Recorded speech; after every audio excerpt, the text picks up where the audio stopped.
la parte de los polinomios de grado 2. Polinomios de grado 2, que son las llamadas funciones cuadráticas.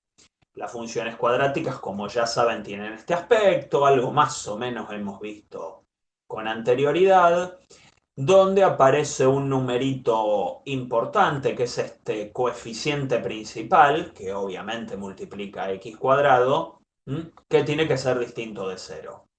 ¿Por qué tiene que ser distinto de cero? Bueno, porque esto tiene que ser un polinomio de grado 2. Entonces, si el coeficiente principal fuera cero, ya no sería coeficiente principal, primero, y me quedaría una función lineal como mucho, ¿sí? Sobrevivirían los últimos dos coeficientes, los últimos dos términos. Entonces, bueno, las funciones cuadráticas aparecen mucho en la naturaleza, en la vida cotidiana, porque, por ejemplo, hay ciertos fenómenos que se explican con modelos cuadráticos. Una aplicación a la física, por ejemplo, cuando yo tiro un objeto desde una altura h, la distancia que recorre en la caída es proporcional al cuadrado del tiempo de la caída. Cuando existe una relación entre una magnitud y el cuadrado de la otra, nos referimos a una relación cuadrática. ¿Sí? El área del círculo, esta es una aplicación geométrica. El área del círculo es proporcional al cuadrado de su radio. Entonces, el área de un círculo de radio r es pi por radio al cuadrado, una de las fórmulas más famosas de la matemática. Y el gráfico de este tipo de funciones, si vemos a estos polinomios de grado 2 como funciones, se llama parábola. También uno de los gráficos más famosos. Después de las rectas están las parábolas. Y acá podemos ver la importancia que tiene el coeficiente principal, ese número a, que se lo denomina amplitud. Ahora vamos a ver por qué al coeficiente principal de una función cuadrática se lo denomina amplitud. Porque tiene que ver con el grado de apertura de la parábola. En principio hay una distinción notoria que es en cuanto afecta el signo a la disposición de la parábola. Si el coeficiente principal es negativo, la parábola va a estar así, apuntando hacia abajo. A veces solemos decir como que está triste, ¿sí? Y cuando el A es positivo, cuando esta amplitud es positiva, está así, contenta. Una reglita mnemotécnica como para acordarse, ¿sí? Que cuando la amplitud es positiva hace así como una sonrisa y cuando la amplitud es negativa hace así, bueno, como la expresión de puchero, ¿sí? Entonces, como para acordárselo rápidamente. Entonces, bueno, ¿por qué amplitud? Bueno, ahí tenemos un montón de parábolas que indican en cuánto afecta la amplitud. Yo acá tengo en marroncito una parábola bastante apretada de amplitud 6. Entonces, cuando mayor es la amplitud, más cerrada es la parábola. En verde tenemos una parábola de amplitud 1, ¿sí? Lo que sería la amplitud estándar, la verde. Luego esta violeta es amplitud 1/2, ya como que a medida que la amplitud se acerca a cero, la parábola va quedando cada vez más abierta. Acá, bueno, tenemos amplitud 1/100, x cuadrado sobre 100. Entonces miren que tiene esta forma así, parece una palangana, muy abierta. Quiere decir que cuando el coeficiente principal está cada vez más cerca de cero, la parábola se va abriendo más.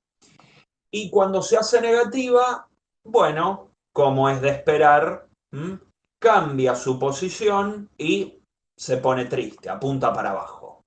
Entonces acá tenemos en azul esta parábola de amplitud -1/5 o -0,2. Y luego acá en naranja o en salmón, así, un colorcito así, tenemos una parábola de amplitud -3. A medida que en valor absoluto la amplitud va creciendo, va alejándose de cero, la parábola se va cerrando cada vez más. Si es negativa, va a estar hacia abajo; si es positiva, va a estar hacia arriba. Entonces, bueno, acá hemos analizado, le encontramos un poco el sentido al coeficiente principal del polinomio de grado 2, con un poco de aspectos extra que tienen las parábolas, que bueno, ya tiene que ver con los lugares donde la función cuadrática se anula, ¿sí? Ahí tenemos las únicas tres situaciones en relación a cómo se dispone el gráfico de una función cuadrática en relación al eje X, en relación al signo, a la positividad. Como mucho, una función cuadrática se puede anular dos veces, no más. Bueno, es algo que más o menos conocíamos. Y suponiendo, bueno, el caso de la amplitud positiva o del coeficiente principal positivo, ¿sí? Supuse acá que la parábola está contenta, pero bueno, para el caso negativo vale lo mismo, solo dando vuelta a estas parábolas. Puede ser que la función cuadrática tenga dos raíces reales simples, ¿sí? Dos raíces reales distintas, R1 y R2. Podría darse el caso en que una función cuadrática tenga una única raíz doble. Acá es como si picara contra el eje X y volviera para arriba, ¿sí? Como si pensáramos en una pelotita que la tiramos, rebota contra el eje X y vuelve así para arriba. Y podría ser que la parábola esté flotando, que nunca cruce al eje X, que lo tenga siempre a una buena distancia. Bueno, ahí lo que va a ocurrir es que la parábola es siempre positiva, como pasa en este caso, o siempre negativa si la tuviéramos por acá con amplitud negativa. En una situación así tenemos raíces complejas conjugadas. Cuando uno aplica la resolvente, la famosa fórmula de menos b más menos la raíz de b cuadrado, qué sé yo, bueno, ese qué sé yo que aparece dentro de la raíz cuadrada me queda negativo. Y cuando le aplico la raíz a un negativo, bueno, el resultado se escapa del conjunto de los números reales. No va a ser un resultado que en particular nos interese en la materia porque no vemos números complejos en la materia, ¿sí? Pero el caso existe, ¿sí? Y se genera esta situación. Así que cuando vemos una parábola y analizamos si cruza o no cruza el eje X, ya nos podemos hacer la idea de qué tipo de raíces puede llegar a tener. ¿Sí? Bueno, la parábola tiene ciertos elementos significativos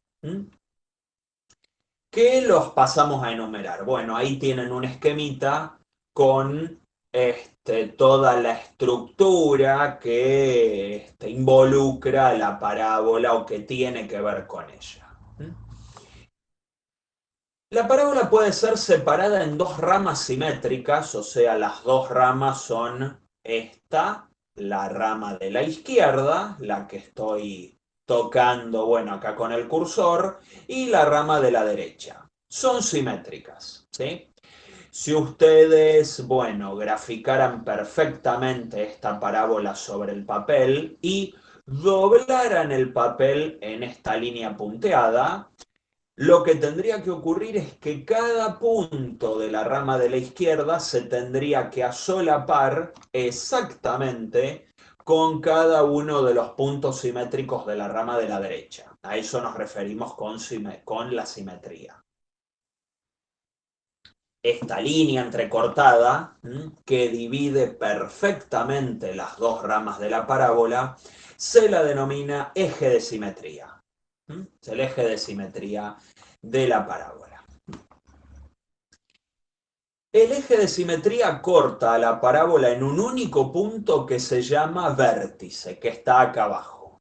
Es donde la rama izquierda y la rama de la derecha se tocan, se unen de manera de darle continuidad a toda la parábola. Bueno, ese punto se llama vértice y es el punto mínimo o el punto máximo, dependiendo de cómo esté dispuesta la parábola, de la imagen de la misma, ¿sí? De la función cuadrática, viéndola como función. Como ya les dije en la diapo anterior, hay a lo sumo dos puntos donde la parábola corta al eje X, que son las raíces o ceros. Puede haber dos, puede haber uno, como puede no haber ninguno. Y la primera coordenada del vértice, o sea, la X del vértice, fíjense que el vértice es un punto del plano, tiene dos coordenadas, una en el dominio y la otra en la imagen. Bueno, la primera coordenada del vértice es el promedio de las raíces, es el punto medio de las raíces. Y esto incluso sigue valiendo aunque las raíces no sean reales. ¿Sí? ¿Se acuerdan en la fórmula nuevamente de la resolvente que aparece ese más menos? Bueno, como una raíz tiene el más raíz de b cuadrado, qué sé yo, y el otro tiene menos la raíz de b cuadrado menos 4ac, bueno, esos términos se cancelan y termina sobreviviendo todo aquello que está fuera de la raíz. Entonces ahí tenemos algunas características que se pueden apreciar gráficamente de la parábola. ¿Les suena familiar todo esto? ¿Lo vieron en algún momento? ¿Les parece muy ajeno y no saben de lo que estoy hablando? Coméntenme.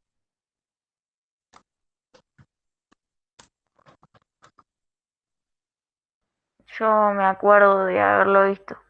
Muy bien, muy bien. Son temas clásicos, ¿sí? Pero bueno, quizás hay gente que lo vio hace mucho, que no ahondaron demasiado en estas cuestiones, entonces bueno, puede ser que quizás alguna cosa suene medio extraña, ¿sí? Bueno, bueno, algunas cuestiones más vinculadas a las características de la función cuadrática, que creo que para el curso nivelatorio no son tan relevantes, pero bueno, bien vale la pena recordarlo. Útil les va a ser, sin duda. Como la función cuadrática es un polinomio, yo la puedo evaluar en cualquier número real, así que obviamente el dominio son todos los reales, pero la imagen sí va a estar restringida porque va a depender de la amplitud y del vértice. Si la amplitud es positiva, la cuadrática, o sea, la parábola está contenta, haciendo una sonrisa, así que va a tener un mínimo. El mínimo se alcanza en el vértice, ¿sí? Como pasaba en la diapositiva anterior. Como la amplitud es positiva, el mínimo valor que me devuelva la función cuadrática va a ser I de b. Y de ahí para arriba, todos estos los va a tocar dos veces. Una, dos veces. Una, dos veces. Abajo, ¿sí? Para valores más chicos que la I del vértice, la cuadrática no va a tener imagen. No va a haber ningún valor en el dominio al que yo le aplique esta cuadrática y me dé por debajo de la I del vértice. Entonces, la imagen me termina quedando como mínimo la I del vértice hasta más infinito, una semirrecta. ¿Sí? Entonces, bueno, ahí uno puede observar que la función va a decrecer, la primera rama es decreciente, fíjense que me vengo para abajo, decrezco, decrezco, decrezco, decrezco hasta que llego a un mínimo y a partir de ahí paro de decrecer y empiezo a crecer, ¿sí? Ahí está el rebote. Entonces reboto en la recta Y del vértice, igual a y del vértice, y ahí pego la vuelta para arriba y ahí empiezo a crecer. ¿Sí? Ahí es donde crece la función. Entonces, bueno, esos son algunos aspectos gráficos, ¿sí? Que se pueden observar a simple vista en la función cuadrática.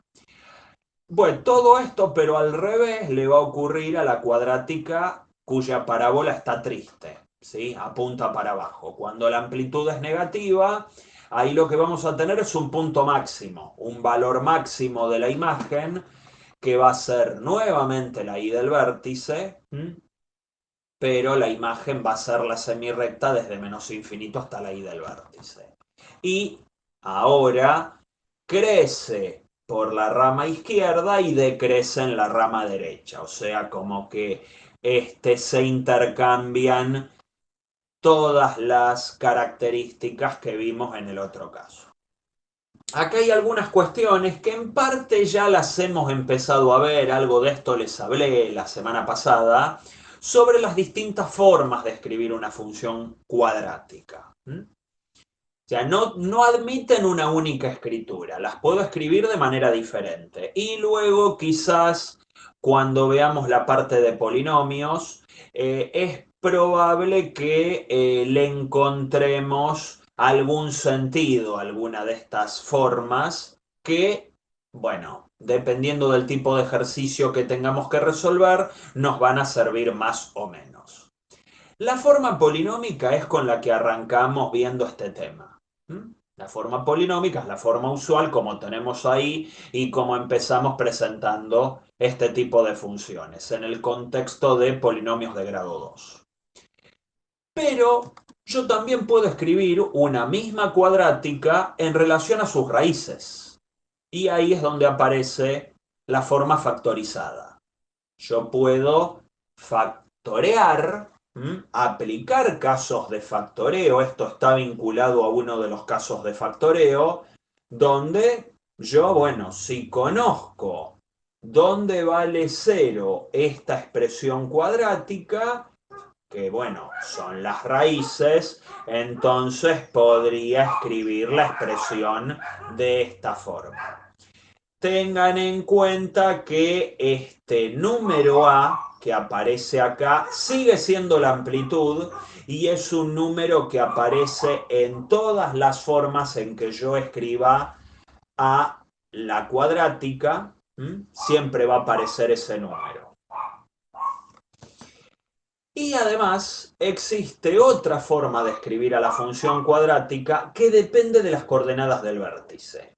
O sea, tengo una que es la forma polinómica, que depende de los coeficientes de la cuadrática escrita como polinomio, otra que depende de las raíces de la cuadrática y otra que depende de las coordenadas del vértice, que es esta que está acá abajo. ¿Qué ventaja tiene la forma canónica donde también aparece el coeficiente principal? Este está siempre. Bueno, la ventaja que tiene esta forma de escribir a la función cuadrática es que, a diferencia de las otras dos, la variable x aparece en un único lugar. Es ideal, por ejemplo, esto para despejar, ¿sí? Para despejar la x, supongamos que yo quiera buscar, bueno, dónde una cuadrática específica vale 18. Bueno, me conviene utilizar esto para despejar la x, ¿sí? La forma canónica, puesto que el único lugar donde aparece la x es acá adentro de este paréntesis. Acá la x aparece 2 veces, no parece una forma muy cómoda para despejar la x, y esta ya sabemos que tampoco, ¿sí? Porque nos tuvimos que valer de una fórmula de resolvente para saber esto cuando es igual a 0. Y convengamos, seamos sinceros, en la escuela cuando nos enseñaron la forma de la resolvente para determinar cuándo esto es igual a 0, medio como que nos la tuvimos que creer, ¿sí? Vinieron y nos dijeron, bueno, las raíces se obtienen con esto, nos lo creímos y se acabó. Bueno, tiene una justificación, pero en un principio no parece tan evidente que las raíces tengan que cumplir con esa fórmula. Es una fórmula que nos la terminamos creyendo con el tiempo y luego, bueno, ya cuando maduramos bastante ciertos conceptos, uno pudo ver la demostración y se lo terminó creyendo, ¿sí? Pero en un principio parece un acto de fe. Entonces, bueno, dependiendo del problema que tengamos que resolver, bueno, nos va a convenir utilizar o la forma canónica, o la polinómica, o la factorizada. Las tres formas representan a la misma función cuadrática, solo que está escrita de manera diferente. ¿Sí?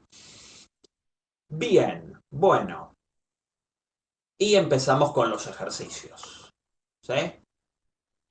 Entonces puede ser que nos aparezca una función cuadrática así, ¿m? Y nos pidan hallar su forma canónica y factorizada. Bueno, tenemos la polinómica, así que se supone que conociendo una tengo que poder pasar a las otras dos. Hallar su imagen, siguiendo el concepto de lo que vimos antes. Determinar dónde es positiva y dónde es negativa, dónde crece y dónde decrece, y graficar. En principio, así como ven eso allí, esa función cuadrática va a producir una parábola contenta o una parábola triste. ¿La parábola va a estar hacia abajo o hacia arriba? ¿Qué les parece? ¿Qué tendría que mirar? Hacia abajo. Hacia abajo. Muy bien. Exacto. ¿Cómo se dieron cuenta? Porque A es negativo. A vale -2. Entonces la parábola va a estar triste. ¿Sí? Va a apuntar hacia abajo, va a tener un valor máximo. No sabemos si ese valor máximo va a ser positivo. Si fuera estrictamente positivo, nos podríamos hacer una idea de que va a tener dos raíces reales. Si el valor máximo fuera negativo, la función esta no va a tener raíces reales.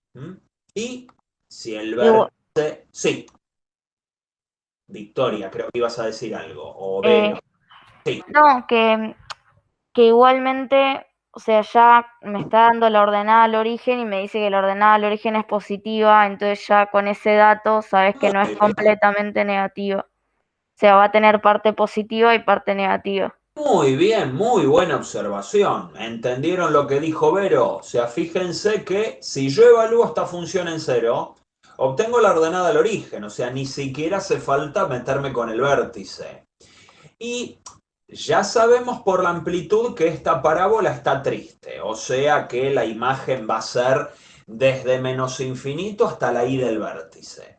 Ahora, la i del vértice va a ser positiva o negativa. Y muy observadora, notó que si evaluamos la función en cero, obtenemos como resultado 3. F de 0 vale 3, es positivo. O sea que indudablemente la i del vértice, que va a ser el máximo valor que alcance esta función, tiene que ser positivo. Mayor o igual a 3 como mínimo. Entonces ya nos podemos hacer una idea que si el máximo valor que alcanza es positivo, indudablemente esta función cuadrática va a atravesar dos veces al eje X. ¿Sí? Va a tener dos raíces reales distintas. ¿Eso lo llegaron a ver todos? ¿Hay alguien que se quedó con dudas de por qué indudablemente va a tener raíces reales distintas? ¿Hubo alguien que se perdió? Que pregunte ahora, ¿eh? ¿O todos lo llegaron a ver? ¿Se puede ver claro eso? Sí, sí. Ok, ok. Entonces, bueno, fíjense que sin hacer una cuenta, observando las características de la función, ya empezamos a intuir un montón de características de esta función cuadrática.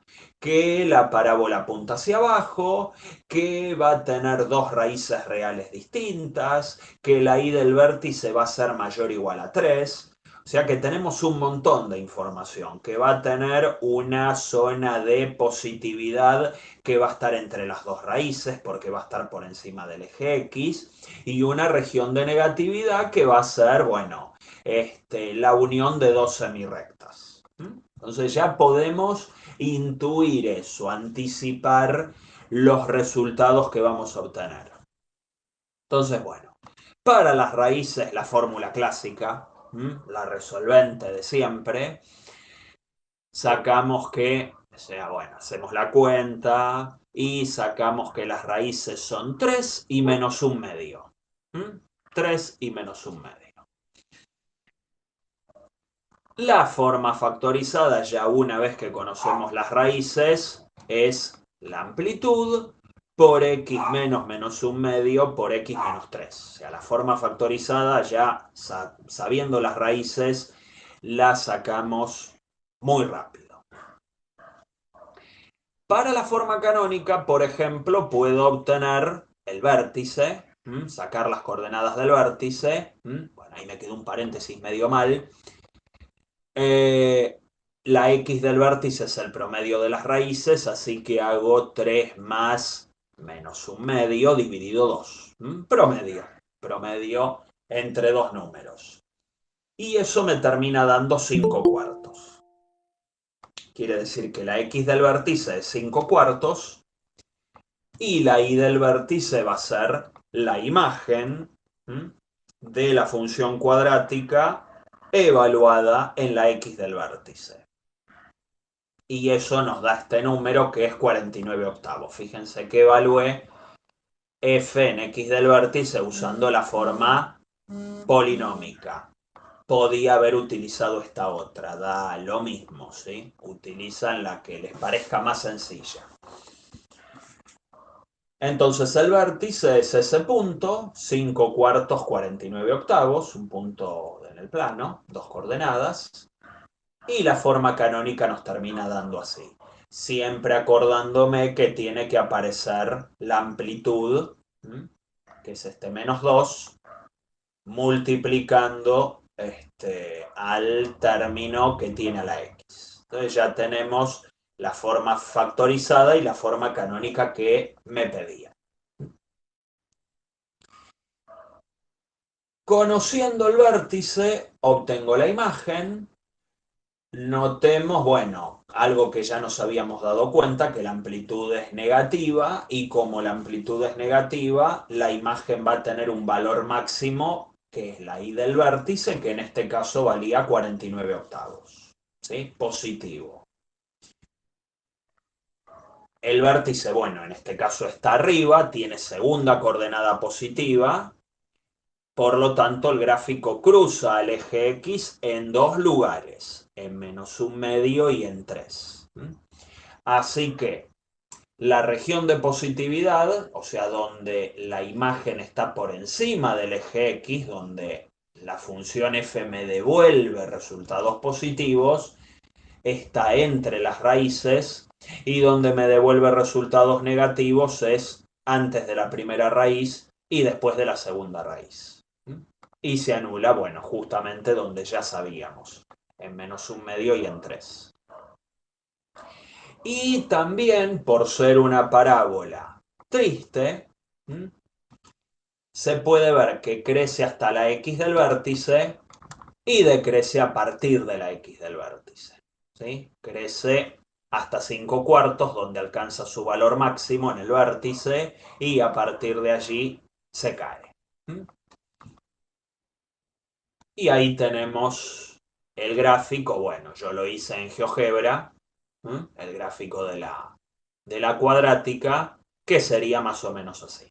Entonces, entre menos un medio y 3 es positiva, alcanza su máximo valor, bueno, ahí en 6,13. Bueno, el GeoGebra me lo pasó a decimales, que sería 49 octavos. 49 octavos es un poquitito más que 6. Y bueno, ese valor máximo se alcanza en 5 cuartos que, bueno, GeoGebra me lo escribió como 1,25, que es igual a 5 cuartos que está por acá. Y acá está el detalle que observó Vero muy atinadamente de la ordenada al origen, que justamente está en 3, ¿sí? Entonces, como ya notamos ahí que la función toma valores positivos, entonces es porque la parábola, al estar dispuesta hacia abajo, tiene que cruzar una vez el eje X, tocar ese valor positivo y cuando pegue la vuelta tiene que cruzar de nuevo. Así que indudablemente tenía dos raíces reales distintas. Bueno, ¿cómo seguía esto? Bueno, luego hay otro ejemplo que, si quieren, se los puedo, o sea, mírenlo, se los puedo proponer de tarea, ¿sí? A ver qué se les ocurre hacer y en todo caso la clase que viene, lo analizamos. ¿Mm? En realidad ahí tengo que buscar tres funciones cuadráticas. No voy a poder encontrar una única función cuadrática que verifique las tres condiciones a la vez. En realidad son tres ejercicios en uno. Búscame una función cuadrática que en cada caso, eso indica que van a tener que ser tres diferentes, pase por un punto y tenga vértice en este punto. Otra cuadrática cuyo conjunto de negatividad sea este y la imagen sea esto otro. Y las raíces sean 2, 6 y la i del vértice sea 8. ¿Mm? Bueno, fíjense a ver si encuentran la misma. Por ahí haya alguien que encuentra una y otra persona encuentra otra y ambas verifican lo que pide el ejercicio. Eso indicaría que exista más de una cuadrática que verifique todas las condiciones. Bueno, habría que ver, ¿sí? Tomen esto como un ejercicio adicional, como un extra. Teníamos por otro lado, ¿m?, la cuestión de los polinomios. Cambio de diapositiva porque esto lo tengo desarrollado quizás de manera más apropiada con el enfoque del curso nivelatorio, de analizar desde otra perspectiva los polinomios como ya más como objetos en sí y no tanto como funciones. Pero bueno, nos sirvió analizar qué es lo que le ocurría a los polinomios de grado bajo como para tener algunas herramientas para analizar polinomios de cualquier grado. Entonces, bueno, ya sabemos que los polinomios son funciones, son estructuras más que funciones, son estructuras que se pueden escribir así, que es algo que ya más o menos les había contado, con coeficientes que son números reales, fijos, conocidos, el papel del coeficiente principal que ya sabíamos quién era, la cuestión de los polinomios mónicos, bueno, esto más o menos ya lo habíamos comentado, ¿sí? Y el grado de un polinomio que era el número natural que representaba la potencia, la mayor potencia a la que estaba elevada la x en esta fórmula que aparece acá, ¿sí? Entonces, bueno, el número que multiplica a esa mayor potencia de x, el número obviamente distinto de 0, era el que se lo llamaba coeficiente principal, y cuando ese número era 1, decíamos que el polinomio era mónico, ¿sí? Entonces, bueno, ahí tenemos el porqué del grado de un polinomio. Y lo que estuvimos haciendo hasta ahora es analizar los polinomios de grado 0, 1 y 2. ¿Sí? Ahora vamos a ver un aspecto, si se quiere, un poquitito más general. Ahí tenemos dos polinomios y la idea es hacer operaciones con ellos, que es algo que tienen en la guía del curso nivelatorio. Operaciones básicas con polinomios. Ya no los aprecio desde la perspectiva de funciones, sino como objetos que yo puedo sumar, restar, multiplicar y hasta dividir. Por ahora hago las primeras tres operaciones porque la división de polinomios es todo un tema aparte. Tenemos dos polinomios. ¿De qué grado son esos polinomios? ¿Qué grado tienen esos polinomios que tenemos allí? 2 y 3. Muy bien, ¿sí? La mayor potencia del polinomio P es 2 y la mayor potencia del polinomio Q es 3, ¿sí? ¿Hay alguno de ellos que podamos decir que sea un polinomio mónico? Es decir, cuyo coeficiente principal sea 1.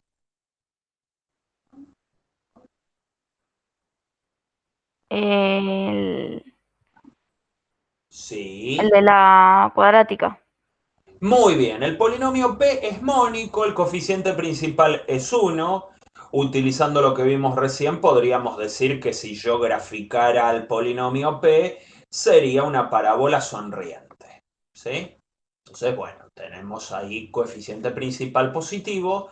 El polinomio Q no es mónico porque tiene coeficiente principal 2, ¿sí? Bueno, suma, resta y multiplica esos dos polinomios. Entonces, la suma y resta de polinomios se efectúa término a término. Entonces, cuando yo sumo P más Q, ahí bueno, hago P más Q, sumo, bueno, ¿cuántos términos cúbicos tengo? 2, porque P no me aporta nada. ¿Cuántos términos cuadráticos tengo? 1, porque ahí es Q el que no me aporta nada. ¿Cuántos términos lineales tengo? Y P me aporta 5 y Q me aporta 9. 5 más 9, 14. ¿Y cuántos términos independientes tengo? 4 me aporta P, menos 8 me aporta Q, así que 4 menos 8 menos 4. ¿Sí? Entonces, sumo entre sí los términos de igual orden. Y lo mismo vale para la resta. Resto los términos de igual orden, respetando el orden en que estoy restando. En este caso, a los términos de Q le resto los de P. ¿Sí? Entonces, imagínense que los términos cúbicos, no sé, sean manzanas, los cuadráticos sean peras, los lineales sean cebollas y los términos independientes sean bananas. Bueno, no puedo restar manzanas menos cebollas, ¿sí? Resto entre los que son del mismo tipo, si se me permite la metáfora verdulera, ¿sí? Entonces, bueno, cuando hago la resta, lo mismo que para la suma.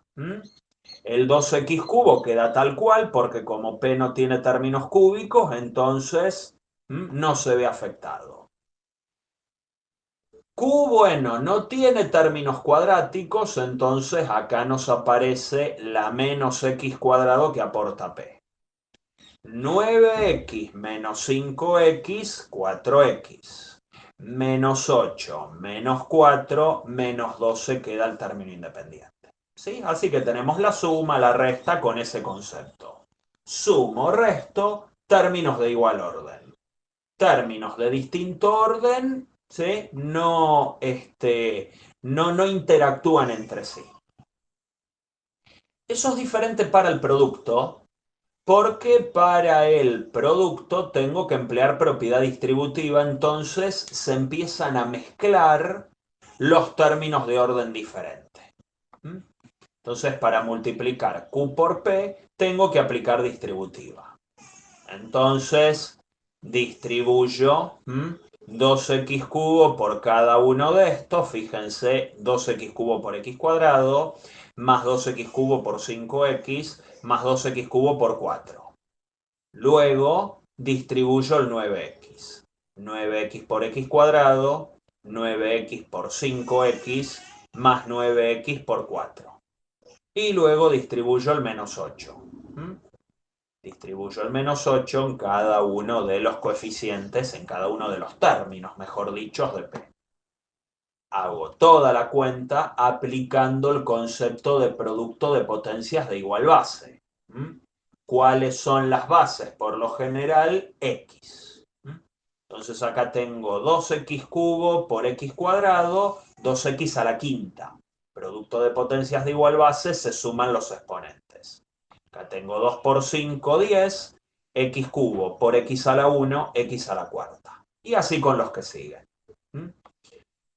Bueno, acá me queda un choclo de cosas y agrupo todos los que sean del mismo orden. Y nos termina quedando un polinomio de grado 5. Por lo general, ¿sí? Si yo tengo un polinomio de grado 2 y polinomio de grado 3, la suma y la resta va a tener el grado del polinomio de grado mayor.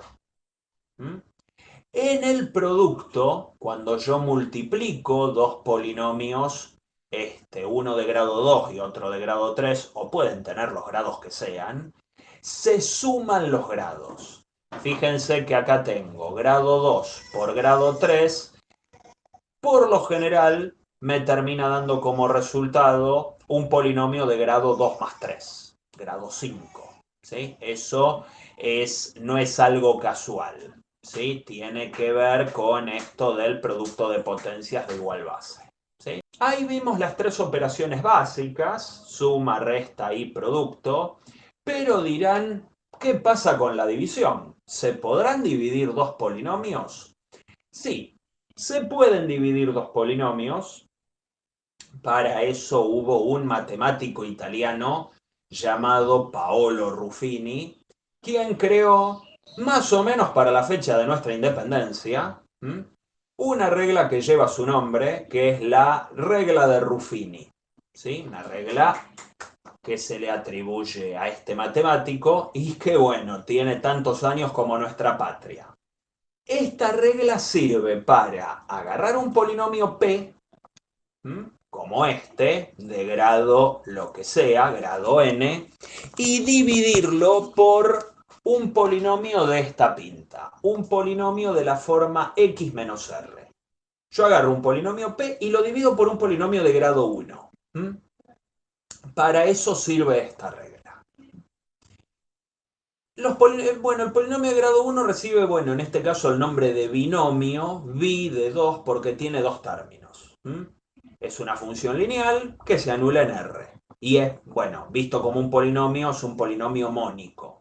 Se hace el caso más sencillo de todos, como para no perdernos en complicaciones extra. ¿Sí?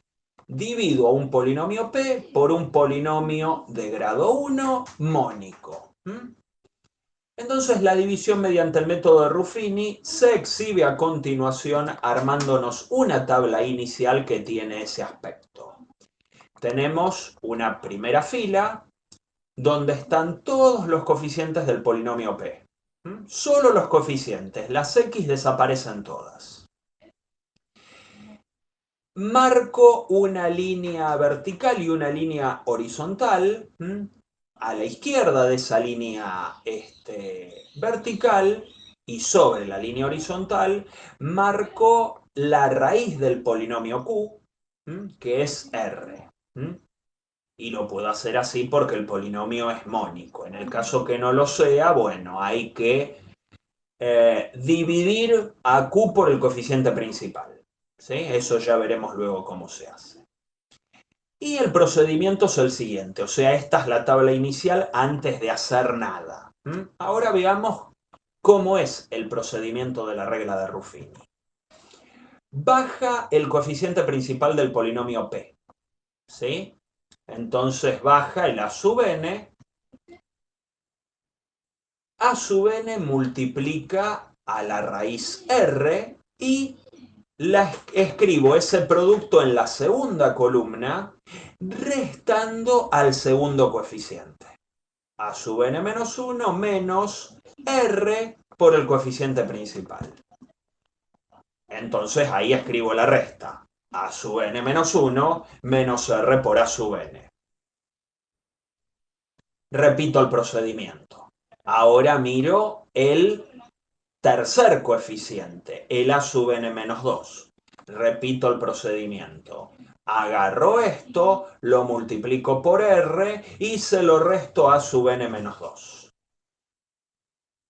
Entonces me va quedando un proceso iterativo. Voy repitiendo la operación término a término hasta llegar al final. Acá, bueno, me va a quedar, ya me empieza a quedar un choclo. ¿Sí? Empieza a quedar un choclo, pero bueno, no se preocupen porque luego acá van a aparecer numeritos y todo esto se simplifica muchísimo. El procedimiento se repite hasta llegar al último coeficiente, es decir, hasta llegar a A sub 0. El último término de Ruffini que se obtiene es el que se obtiene acá abajo, por debajo de la línea, es el resto de la división. ¿Se acuerdan que cuando ustedes dividían de manera entera dos números enteros, justamente, me aparecía un resto? Bueno, en la división de polinomios también aparece un resto. Yo sigo el proceso, ¿sí? Hacemos todo esto, me van apareciendo todos estos coeficientes acá abajo de la línea que ya veremos quiénes son. Los bautizo de otra manera. B sub n, B sub n menos 1, B sub n menos 2 sería el que obtuvimos recién. Este se llama B sub n menos 2, así hasta el final. Y el que aparece abajo, que indica que terminamos el proceso, esto es el resto, que es esta cosa que nos aparece acá. Acá aparece desarrollada, ¿sí? Acá aparece desarrollada y acá escrita de manera más compacta. Si, bueno, se distraen o les perturba este signo tan raro, esta es la letra griega sigma, mayúscula, es nuestra S y significa sumatoria. Súmame todos los términos que tienen esta pinta, cambiando el índice desde 0 hasta n. Y al índice le llamé J. Si yo desarrollo esta sumatoria, me quedan todos estos términos así. Fíjense que son los términos que van apareciendo de manera repetitiva a medida que yo hago Ruffini muchas veces, ¿sí? Es decir, bueno, multiplico el término que está acá abajo de la línea por R y se lo resto al de la columna siguiente. Acá me aparece otro término que lo multiplico por R y se lo resto al de la columna que sigue y así, así, así hasta llegar a lo último. Una vez que hago esa resta, ese último término que aparece abajo de la línea es el resto, ¿sí? Lo que sobra de dividir el polinomio P por un polinomio de la forma x menos r. Por cierto, acá van apareciendo cositas, van apareciendo numeritos abajo de la línea y antes del resto, que ¿quiénes son esos números? ¿Qué representan? Bueno, esos números son los coeficientes de un polinomio C que tiene grado, el mismo grado que P menos 1, ¿sí? Es grado en 1 más chico que el de P. Entonces, los coeficientes de este polinomio C, que aparece acá, van apareciendo acá abajo y me permiten reescribir al polinomio P empleando algo que se llama el algoritmo de división. Entonces, ustedes lo que tienen acá es que el polinomio P va a ser este nuevo polinomio cuyos coeficientes iban apareciendo acá abajo, que lo llamo C, de cociente, por el polinomio Q, que era x menos r, más el resto. Eso es lo que se llama el algoritmo de división, que es algo que se usa en división entera, ¿sí? Si yo quiero dividir, por ejemplo, hagamos un ejemplito, si yo quiero dividir, por ejemplo, a ver, me permiten así dividir 18 entre 4, 18 dividido 4, y en la escuela nos decían, ¿Cuántas veces entra el 4 en el número 18? Y entra 4 veces. 4 por 4, 16. 18 menos 16, 2. ¿2 es divisible por 4? No, porque es más chico que 4. Entonces la división se cierra ahí. No estoy haciendo división exacta, estoy haciendo división entera. Entonces yo aplico un algoritmo de división que me dice que 18 yo puedo escribirlo como 4 por 4 más un resto de 2. Bueno, esto que aparece acá aplicado a números es el equivalente a esto que aparece acá aplicado a polinomios. Es el mismo algoritmo de división. ¿Sí? El número en cuestión es el divisor por un cociente, que bueno, justamente también es 4, más un resto que me indica el fin de la división. Un detalle más, antes del ejemplo, podría darse la situación de que en el proceso de Ruffini el número que aparezca automáticamente abajo de la ordenada al origen, del coeficiente independiente, sea 0. Podría darse esa situación en que el resto sea 0, es decir, este término desaparece. Que desaparezca este término indicaría que el polinomio P es Q por otro polinomio. Y eso nos dice que el polinomio Q divide a P o que P es divisible por el polinomio Q. También eso equivale a decir que P y Q comparten raíz. Es decir, que esta raíz R del polinomio Q lo es también del polinomio P. Pero bueno, eso solo ocurre cuando el resto me queda en 0. ¿Sí? Cuando el número que aparece acá abajo es un 0. ¿Sí? Así que bueno, eso es un comentario retomando un poco esa línea del polinomio como función. Ahora bien, veamos un ejemplito. Vamos a hacer Ruffini con un ejemplo. Dividir el polinomio P, que no es mónico, de grado 3, por el polinomio Q, que es un polinomio de grado 1, que se anula en 4. X menos 4. Empleo Ruffini y la tabla inicial es esa.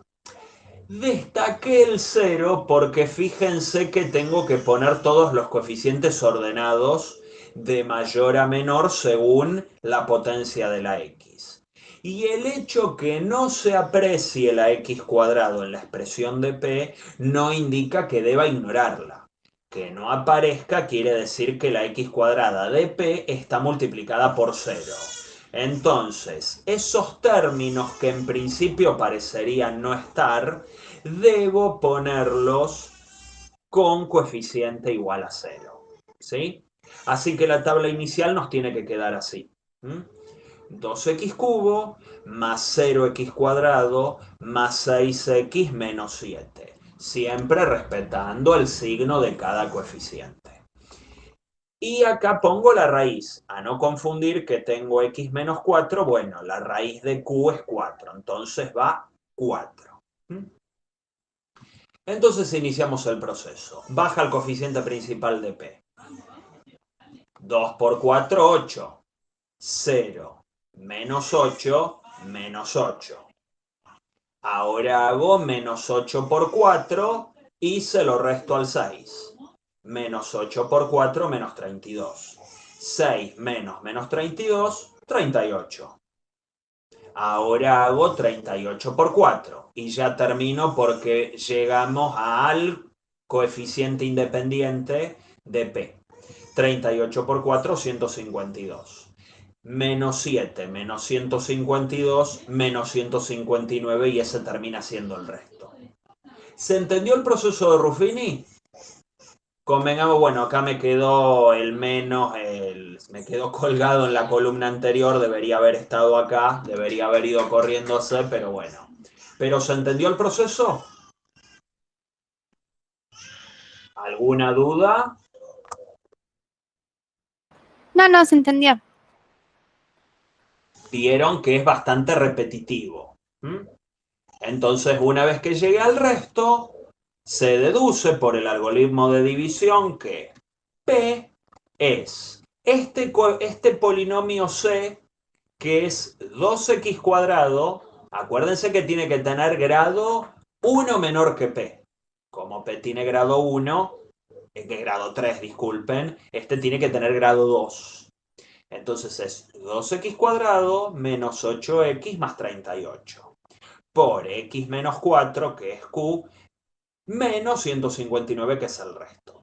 Si distribuyen de acá, van a encontrar que la distribución, o sea, si no me manden más canas con las cuentas, en todo caso, si quieren, luego revísenlo, nos tendría que dar el polinomio P. ¿Sí? Exactamente el polinomio P. Es una forma de reescribir un polinomio, ¿sí? Una forma alternativa de escribir un polinomio, ¿sí?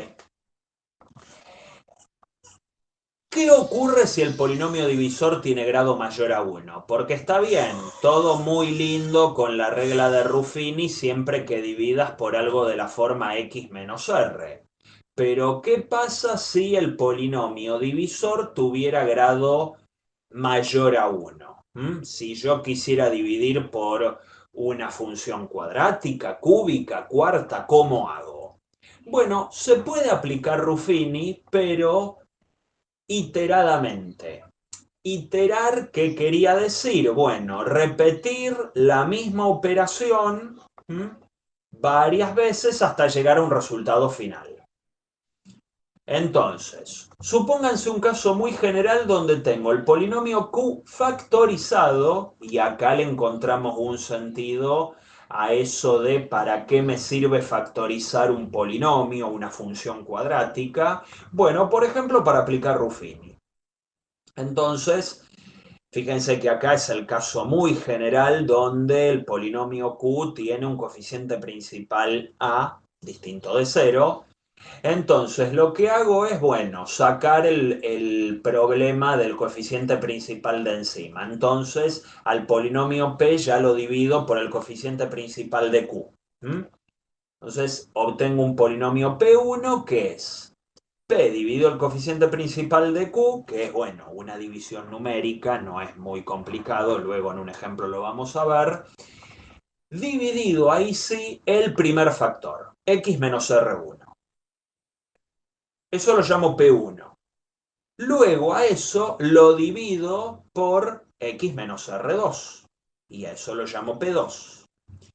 Luego, si sigue teniendo más factores, a P2 lo divido por x menos r3, aplico Ruffini y obtengo un polinomio P3. Y así siguiendo hasta el final, donde, bueno, ya se me acabaron todos los factores de Q y cesa el proceso repetitivo.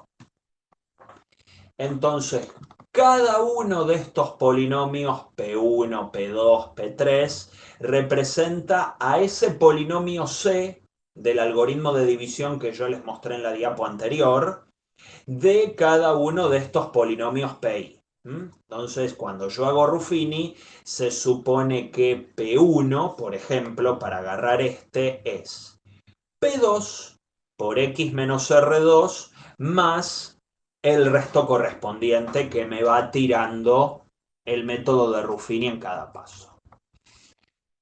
Pros y contras de este procedimiento. Bueno, acá puse las contras nomás. Hay que conocer todas las raíces de Q, lo cual no siempre es fácil y requiere algún cálculo previo. Si Q es un polinomio cuadrático, bueno, cúbico, ponele que podemos zafar buscando en las raíces. Ya si tiene grado más alto, la cosa se complica mucho. Y tengo que realizar tantas reglas de Ruffini como raíces tenga Q. Fíjense que acá, como el polinomio Q diera a entender que tiene grado K, voy a tener que usar K veces la regla de Ruffini. Imagínense si P tuviera grado 100 y el polinomio Q grado 78, tendría que hacer 78 veces la regla de Ruffini. Por ahí, si en algún momento uno se anima a programar en computadora este tipo de cuestiones, la computadora lo haga en una fracción de tiempo. Hacerlo a mano puede ser muy cuentoso, aburrido y con altas probabilidades de equivocarse mucho si las cuentas son muy tediosas. Vamos a ver un ejemplo cortito, sencillito, de dividir un polinomio de grado 4 por uno de grado 2. Dividir al polinomio P, que es ese que tienen allí, por un polinomio cuadrático.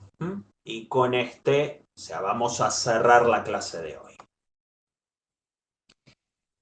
Yo lo que voy a hacer es aplicar Ruffini 2 veces porque el polinomio divisor tiene grado 2. Entonces, factorizo Q con el criterio que habíamos visto hace un rato, que es buscándole las raíces por el algoritmo, ¿sí?, que ya conocíamos por la resolvente. Las raíces de Q, a Q lo tenían acá, tiene coeficiente principal 2, o sea que no es mónico. Las raíces de Q son 3 y menos 7. Entonces factorizamos Q como ya sabíamos que se factorizaba una cuadrática. 2 por x menos 3 por x más 7.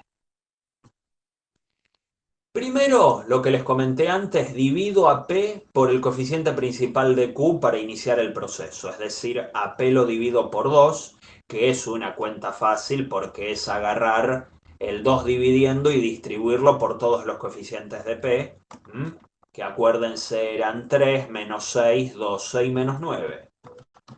3 menos 6, 12 y menos 9. Entonces cada uno de ellos dividido por 2 me termina quedando eso que tienen allí.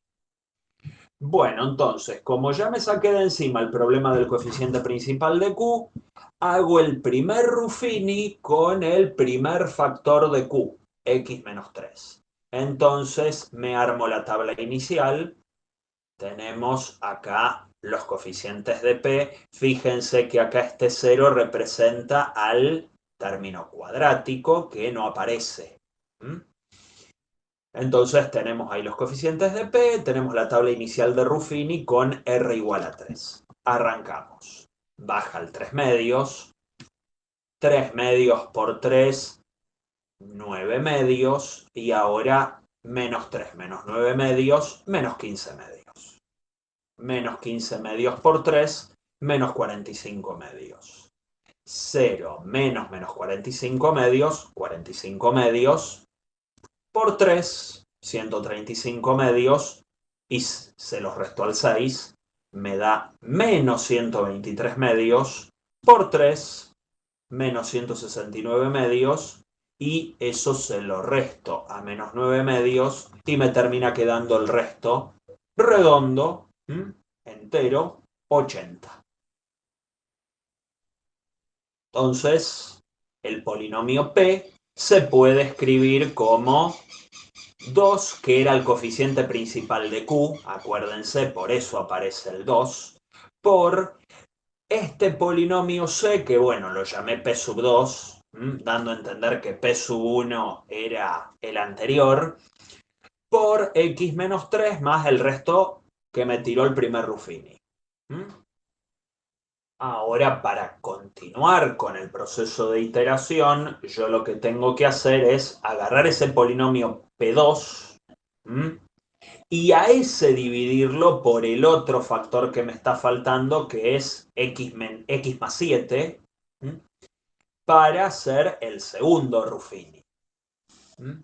Hago el segundo Ruffini sobre los coeficientes de P sub 2, que justamente son los que habían quedado acá abajo, pero ahora considerando la otra raíz de Q, que es menos 7, respetándole el signo. Entonces, nuevamente, baja el 3 medios. 3 medios por menos 7, menos 21 medios. Eso se lo resto a menos 15 medios. Me da 3. 3 por menos 7, menos 21. Se lo resto a 45 medios. Me da 87 medios. Eso por menos 7 me da menos 609 medios. que se lo resto a menos 123 medios, lo que me da un resto final de 243.